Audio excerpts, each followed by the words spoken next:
"21st Precinct, Sergeant Collins." "You what? Smell gas? Where is this? East 70 what? What floor? You haven't found where it's coming from? That's right. Get the people out.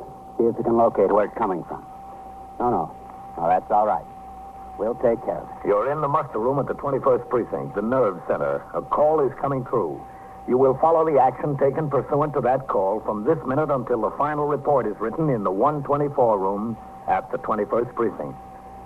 You'll have assistance right away. Yes, sir, right away. No, just stay where you are. The officers will be there right away. 21st Precinct. It's just lines on a map of the city of New York. Most of the 173,000 people wedged into the 9/10 of a square mile between Fifth Avenue and the East River wouldn't know if you asked them that they lived or worked in the 21st. Whether they know it or not, the security of their homes, their persons, and their property is the job of the men of the 21st Precinct. The 21st, 160 patrolmen, 11 sergeants, and 4 lieutenants, of whom I'm the boss.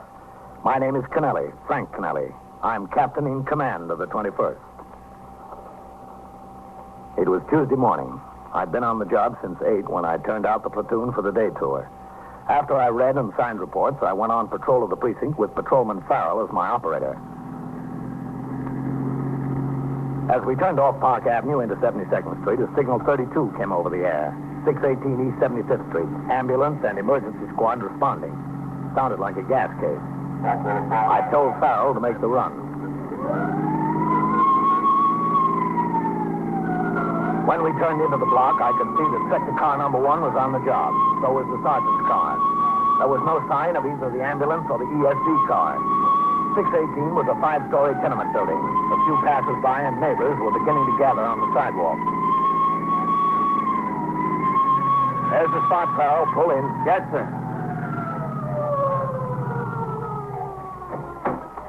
All right, let's go. Right with you, Captain.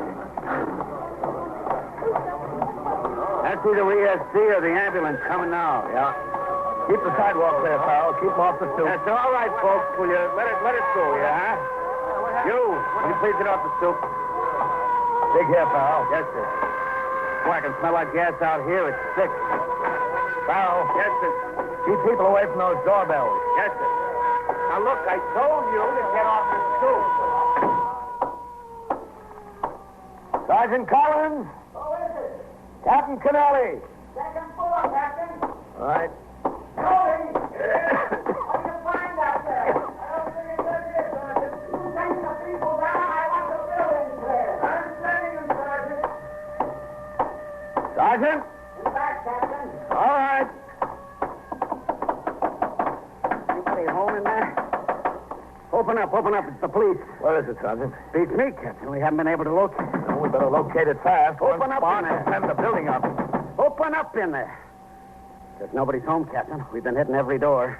I sent a man up to 3rd and another to 5th who are clearing everybody out. It's not on this floor. Coley! Did you locate it? He's on the 4th floor, Captain. Whole hall smells of gas. No telling where it's coming from. Who put in the call? Super. He's up with Coley. Tenant smelled gas in the hall. How about the main feed line? I sent glass into the basement with the super's watch to turn off the valve. Good. Now, come on, folks. Don't stand there and talk about it. Out on the street, please. Get on the sidewalk. Did you open your windows, folks? Yes, sir. And have your doors open? All right. Out of the building. All right, come on. Yes, sir. Anybody cover the 3rd floor yet? Just quickly and away up, Captain. I told those people to clear out. Not them. Let's try that one. Smells pretty strong here. Police officers, open up in there. Police officers, open up. This could be it, Captain. Open up. Coley! Come on down here. Bring the super with you. Well, this is it, I'm sure. What do you want to do, Captain? Push the door in? Yeah. All right, let's go. Together. Again. Now. Is that it, Sergeant? You think so? Yeah. Let me see if I can kick it. Go ahead. Try it again. Yep, this is it, all right. Keep low. Coley, hit that window. I'll get this one. Yes, sir. Sergeant, get the stove. got it. Shut off, Captain. How's the other window, Coley? Sure, Captain. There it is. This looks like the culprit, Captain. Yeah. Coffee boiled over. Put out the flame. Sure ruined a good coffee pot. Well, that looks like about it. Coley, Yes, sir. take a look in that room. See if anybody's in there. Yes. Let's try this one, Sergeant. Only one burner was on, Captain. Looks like an accident. Nobody in here. Coley, anybody in that room? No, sir, nobody. Well, the ambulance and the ESD just got here. You can head them off, Sergeant. We don't need them. Yes, sir, right away. Say, Coley, where's the super? I left him out in the hall, Captain. Well, I want to talk to him. Yes, sir. Let's give this room a chance to air out. Who is it down there, Phil? Yes, Sergeant. Mr. Champisi. Got an ESC in the ambulance. We won't need him. Coffee boiled over. Nobody hurt? Yes, sir. You want to see me? Yeah, this is Captain Kennelly, Mr. Philip Champisi, Superintendent. Glad to know you. How are you? Real mess this turned out to be. Real mess. Well, it could have been worse. I headed off the ambulance and the ESD, Captain. Good. Hey, listen, was it necessary to kick the door in? Look at that. The panel is split. The lock is busted. Ain't worth much of anything now. What do you expect us to do, Mr. Champisi? There might have been somebody overcoming here, or a spark could have blown up the building. Well, that's all well and good, but I'm the one that's got to explain to the landlord. I'm the one that's got to ask him for a new door and new hardware. This could never be fixed. Never. Even the frame is shot. Look. What's the name of the tenant here? The tenant? Yeah. Oh, the tenant is a fellow named Harrods, Alfred Harrods. Listen, is any damage inside? Just to the coffee pot. Oh, well, that ain't the landlord's. That's his, Harrods. None of these flats furnished. Tenants got to furnish their own furniture and furnishings. Where is he? What do you mean, where is he? Where'd he go? Well, listen, as long as he pays his rent, he can come and go as he pleases. I don't keep track of him. Can we take a look inside? I just want to check for sure there's no damage. I got to call the landlord, give him the whole story. I guess it's pretty well cleared out by now, huh, Captain? Yeah, I'd imagine. Landlord's going to hit the ceiling about this door. Still smells pretty bad of gas in here. Oh, it's all right. You don't have any idea where this tenant could be. Well, I told you.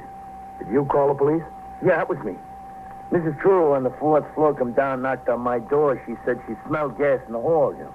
Well, I came upstairs and I checked immediately. Sure enough. Well, I couldn't tell where it was coming from, though. I had the same trouble as you, so I called. Mm-hmm. Well, who knows what could happen in a situation like that? You got to call. Don't look like was any damage to the stove, huh? Listen, Mr. Champisi, this whole thing was very lucky. Yeah, very lucky. New door. The place could have been blown sky high. I want you to call the station house when this tenant gets home. I want to send an officer over here to talk to him about going out and leaving a pot of coffee on the fire. Talk to him myself? Well, you call the station house. Yeah, okay, I'll call. Hey, Coley. Yes, sir. Go downstairs and tell Farrell he can let the tenants up now. It's all over. Yes, sir. He should be given a piece of somebody's mind. Where does he work? Well, I don't know. He's a salesman, I think. He sells things. Yeah? What? Well, I don't know. I never asked him. He paid up 2 months' rent in advance when he moved in, so I wasn't too curious. Well, how long has he lived here? Oh, 3, 4 weeks. You know he had a phone put in? It's the only phone in the building. Besides mine, which the landlord stands good for. If a guy can afford a phone, I don't worry too much.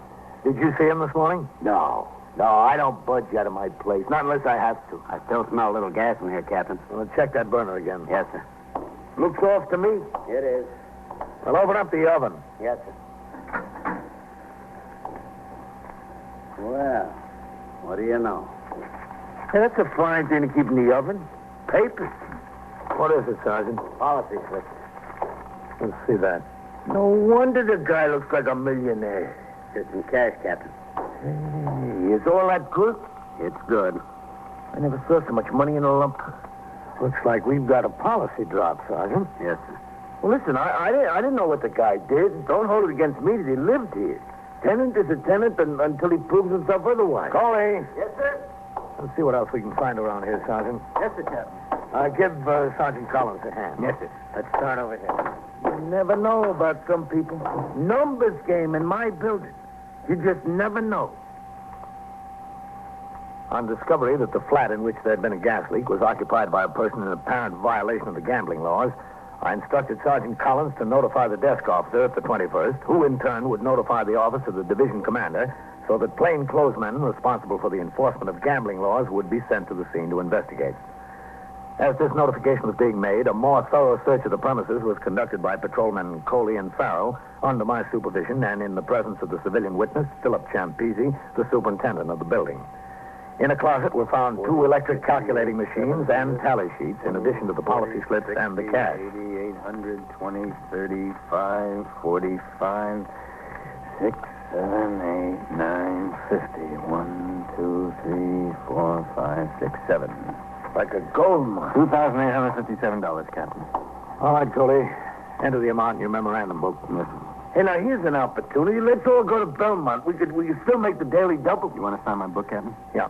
Here you are, sir. Hey, what's all the production? Are you afraid this Harrods guy might say you shortchanged him? Well, we just don't want to give him anything to say. Farrell, Yes, sir. you got all that stuff together? Yes, sir. We'll need a bushel basket for all these policy slips, Captain. Boy, this guy was running some bank. Mr. Champisi. Yeah. What happens to all the money? Oh, it gets turned over to the property clerk until the court determines who's the rightful owner. Well, listen, could you give me some consideration? You know, if I didn't put in the call, you never would have found it. When did you say this Mr. Harrods moved in here? Well, I don't know, 3-4 weeks ago. And he told you he was a salesman? Yeah, that's right. He didn't tell you anything else? What do you mean? He didn't tell you what he sold? Well, listen, I didn't know anything about him. What can I do? Now, listen, Captain. Are the plainclothesmen on the way, Sergeant? Yes, sir. But one of the tenants told me he saw the girlfriend of the fellow who has this flat standing outside in the crowd. Oh, yeah, I forgot to tell you about his girlfriend. Is she still there? She was when I came up. I told Farrell to keep an eye on her. Take charge here, Sergeant. Yes, sir. Come on, Mr. Champisi. Yeah. Man, what a day. You live to be 100 and never see so much excitement, huh?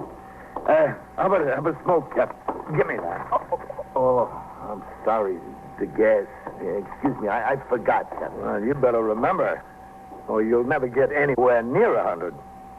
Come on, let's get downstairs. Although the flat in which the gas leak had occurred was obviously a policy drop, there was no conclusive evidence that would lead to a conviction of either Harrods or any of his associates, despite the large amount of cash discovered, the calculating machines, the policy slips, and the tally sheets. Both the policy slips and the tally sheets were from previous days' play, and it's a good idea to have evidence showing the play was made on the day of the arrest. It was my thought to keep the girlfriend of Harrods under surveillance until the plainclothesmen arrived. Then, as they thought best, they could question her, take her to the station house, or attempt to follow her in order to connect him directly with the evidence. On the way downstairs, I told the super of the building that I wanted to stand outside on the stoop and talk to him, apparently in connection with the accident. I warned him not to look in the direction of the girl, nor point to her. All right, I'll do just like you say. Count on it, Captain. I hope I can. Farrell. Yes, sir. Don't look in her direction, but which girl is it? See the gray Plymouth coupe parked at the curb there? Yeah. She's standing right next to it, Captain. The blonde, about 25 years old, 5'4", has on a beige coat. Yeah. That's her, all right. I seen her go up to visit him time and time again. I asked you not to look over there. I didn't look. I just glimpsed. Just talk to me. What do you want me to talk about? Weather? That'll do. Well, looks like it's going to turn into a nice day after all, huh? You know, when I woke up today, looked out the window, I had my doubts. Listen, Captain, what happens to the $2,850? Does he get that back? I told you he does if he can prove it's lawfully his. Oh? Well, who is it you're waiting for? Detectives? Plainclothesmen. Well, what's the difference? Plainclothesmen, detectives? I always thought they were the same. No. Plainclothesmen are assigned to enforce gambling and vice laws. Oh? Detectives investigate all other serious crimes. You know, I never knew that. I suppose a lot of people don't. Oh, you'd be surprised. You'd be very surprised. Have you seen her here very often, Mr. Champisi? On occasion. On several occasions. When? Daytime or at night? Both. But my wife, she knows everything goes on around here. My wife says she's here all the time. Day, night, afternoon. She's turning to go, Captain. Yeah, I see her. Any sign of the plainclothesman? No, sir. What are you going to do? This is getting to be a situation. Stay here, Farrell. Yes, sir. You too. Excuse me, please. Yes, sir. Pardon me.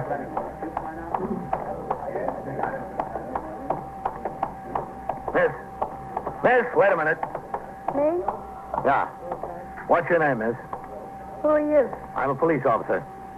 What do you want to know my name for? I want to know. Gloria. Gloria Nathan. Who's your friend in that building? What building? 618 East 75th? I don't think I have to tell you that. It's Al Harrods, isn't it? No, it isn't. Well, who is it then?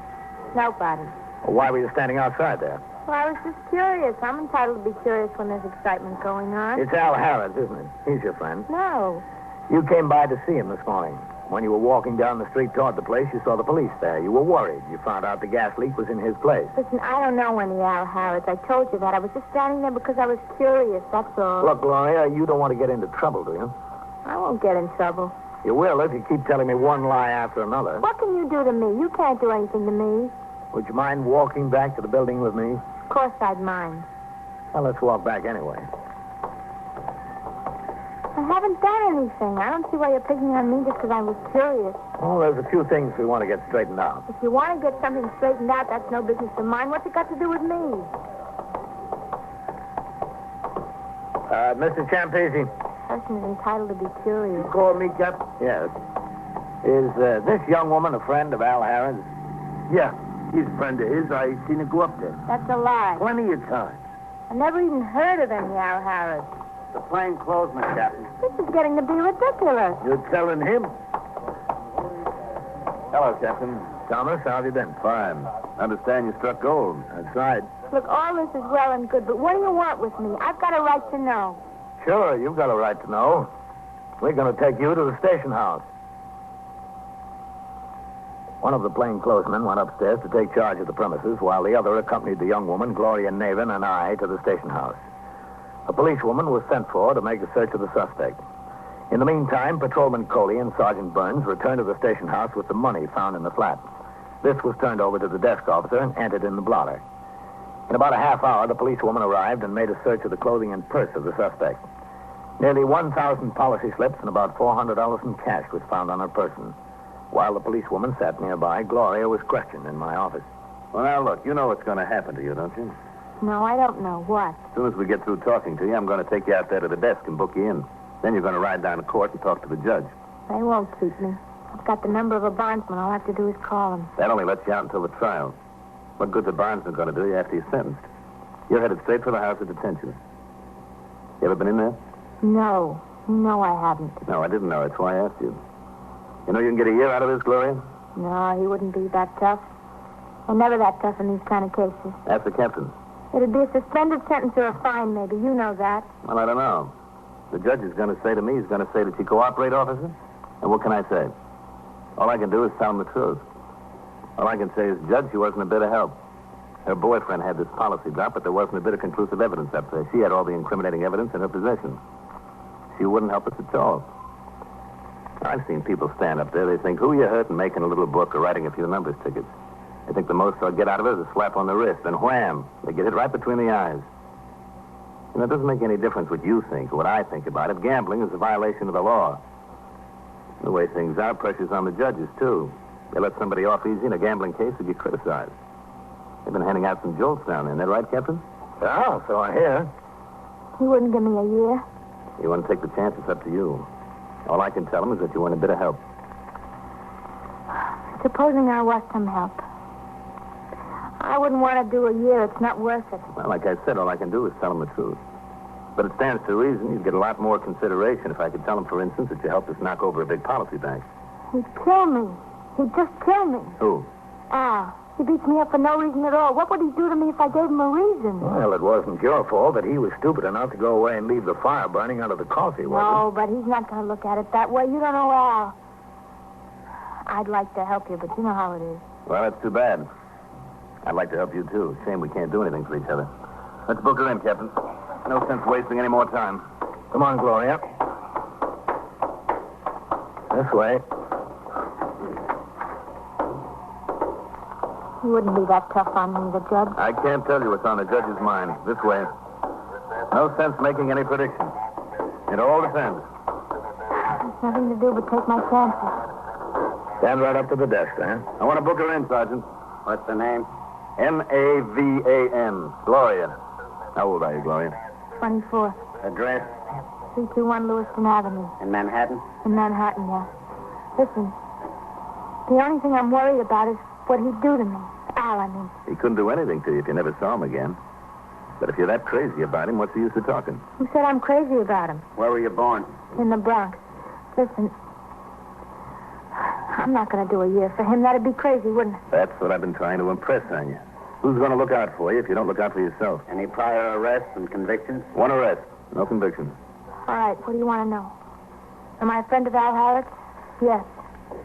Do I work for him, too? Yes. What else? Is there any way he could have known about what happened at his place today? Only if I called him and told him, that was the only way. Where was he? You know, around. Making his collections and meeting his runners. He couldn't have known. There's no way. Where is he now? I don't know where he is now, but I know where he'll be at 2 o'clock. Where? He'll be at a bar and grill in Yorkville, 736 East 85th. He meets a couple of his collectors there every day. They turn over their play and the collections to him. In the bar? No. He parks his car. They all got keys to the trunk. He just sits in there while they drop the play and money in the trunk of his car. When he comes out, it's all ready to drive away. He just sits in there and drinks beer. Is that what you wanted to know? I told you. You're going to save me that year? Like I said, I'll tell him the truth. Okay. Oh, he'll get out on bond and he'll beat me up. He'll just beat the living daylights out of me. All right, if you're worried about that, we'll see that you get protection. He won't lay a hand on you. Listen, please worry about your own job. If Al wants to beat me up, that's between me and him. We took Gloria back into my office, and she supplied us with all the information she was able to furnish. It was decided that Thomas's partner remain at the flat in the event Al Harrods returned there unexpectedly. At 2:45, I accompanied Thomas to the vicinity of the bar and grill on East 85th Street. Gloria could give us only a hazy description of his car, and we were unable to spot it parked on the street. A little after 3 o'clock, we walked into the bar and grill. Gloria had described Al Harrods as a short and rather heavy-set man. She said he would probably be wearing a plaid sports shirt, a type for which he had a passion.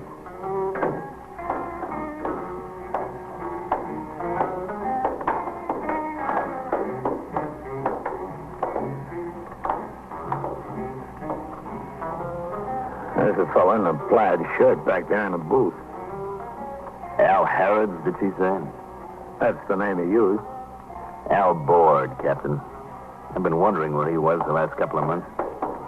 You know him, huh? Real well. Oh, hello, Al. Oh, hi. Stand up, Al. Hey, listen, I'm clean. Come on, stand up. All right. That's the way. I guess you are clean. You could have taken my word for it. You know, I was just thinking about you the other day, Al. Oh, were you? I sure was. This is Captain Kennelly. Hello. How are you? You don't mind if we sit down, do you, Al? No. Help yourself. Thanks. Plenty of room. Captain, did he say? You're a cop, too? That's right. What have you been doing with yourself lately, Al? I haven't seen you around. Well, you know, that last 90 days in Rikers Island cured me. And I said to myself, Al, it don't pay. Hang up. That's no hotel in the mountains over there on Rikers Island, you know. Dump the racket. How you getting along? Fine. Just fine. Live around here? No, I'm over Jersey now. Oh, what are you doing here? You still working out of this division? That's right. You too, Captain? He's commander of the 21st Precinct. No kidding. Captain, this Al is an example of how a good boy can turn out to be an honest citizen. You stick him a couple of times, and he learns the racket doesn't pay. You're living in Jersey, hmm? Yeah, that's right. You working? Oh, yeah. I'm breaking my back every day. Working for my wife's brother over there. He's got a poultry business. You don't say. Yeah, up the crack of dawn every day. Well, what are you doing in the big city? Oh, just came over to see a fella, a friend of mine. You want something, Captain? I'll get the girl over. No, thanks.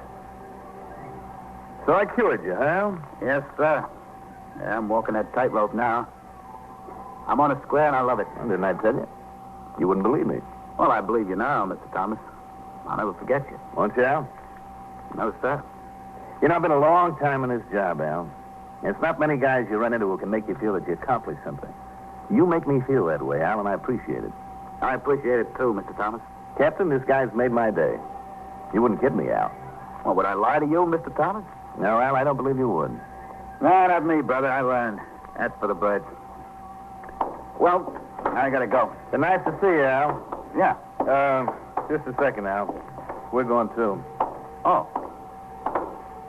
Captain, if I know this guy, I'll bet you he's hustling policy slips across the river in Jersey. I'm telling you, I'm out of it. Since I finished that bit on Rikers Island, I'm out of it. After you, Captain. Thanks. I mean, maybe, I play the numbers once in a while. Mm-hmm. Well, that's not so bad. But book 'em? Not me, brother. I had my stomach full of that. That's for the birds. Well, here's my car. Yeah, it sure is for the birds, Al. And you're a vulture with a 20-foot wingspread. Yeah. All right. Open up the trunk of your car. I know. What's going on? Go on, open it up. Al, we hit your place on 75th Street. We got you $2,800 in cash and a go-kart full of policy slips. Put the key in. Well, what are you stringing me along for, a 20-foot wing spread? You were stringing yourself along, Al. Well, you could be frank. Well, look. Another gold mine, Captain. It's mental cruelty let me think I conned you out of it. All right, close it up. Be careful, Thomas. Watch that he doesn't fly away. He's a bird.